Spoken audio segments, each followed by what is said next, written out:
I remember it very well. It was November 13th, 2005. I remember I had just seen Eddie Guerrero on an episode of SmackDown. He was fighting Mr. Kennedy to qualify for a spot on Team SmackDown for a Survivor Series matchup that would see SmackDown versus Raw. In his final match, he did what he did best. He entertained us. He brought out the whole, steel chair gimmick where he pretends to hit Mr. Kennedy, but just as the referee begins to, turn around, he throws the chair to Mr. Kennedy, who catches it, and it makes it look like Kennedy had hit Eddie with the chair, which would cause further disqualification. It was the last time we saw Eddie on TV. And I remember I remember watching TV, and it was my mom who had called me over. I was in my room and she called me over to the living room where on the news, that's where they broke the story that famed professional wrestler Eddie Guerrero was found dead in his hotel room in Minneapolis, Minnesota. And they said it was due to a heart attack. It was due to heart failure.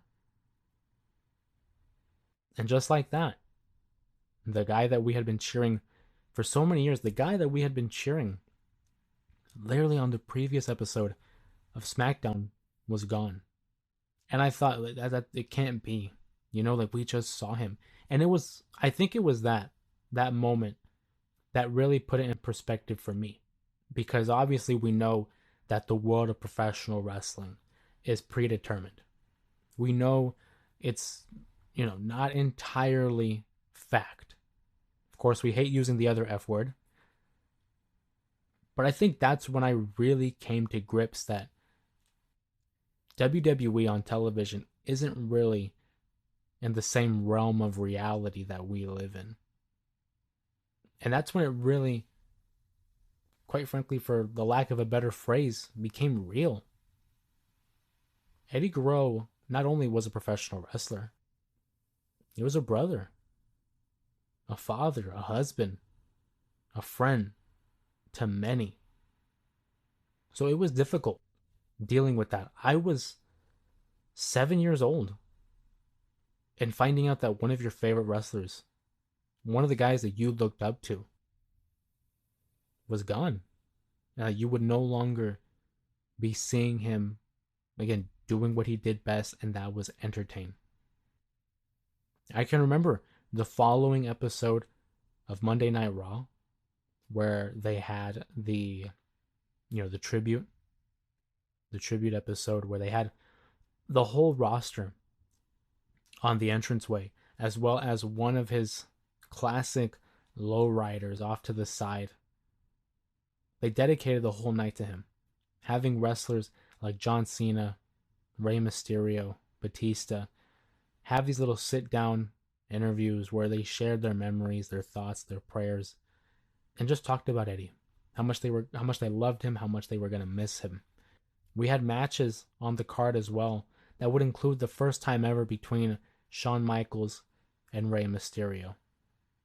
It's been reported that apparently at WrestleMania 22, the following WrestleMania, it was supposed to be Shawn Michaels versus Eddie Guerrero, which I think would have gone down as one of the best matches that the WWE has ever produced. It was a clash of styles of two wrestlers who are pretty similar and have similar, arcs in their personal lives. We never got to see that matchup. Dealing with it was interesting, like I said, as a 7-year-old. And I can only speak to my own personal experiences and personal feelings regarding the manner. Of course, after Eddie's passing, Rey Mysterio would have the whole Royal Rumble run where he dedicated the win to Eddie Guerrero. He would win the world title for the first time, again, as a dedication to Eddie Guerrero. And he would do that at WrestleMania 22, the same weekend that Eddie was inducted into the Hall of Fame by Chavo, Benoit, and Mysterio. And like I said, that was in 2006. 18 years ago. And it's flown by so quickly. To think where Eddie would be now, if he were still with us, I think he probably would still be involved with the business. Now, I don't know if he would be active, but I certainly could see him in some type of role as a mentor, as a coach, perhaps. Not sure if he would be in a producer role, but I certainly could see him having some sort of hand in preparing the next crop of superstars that awaited their opportunity in the WWE.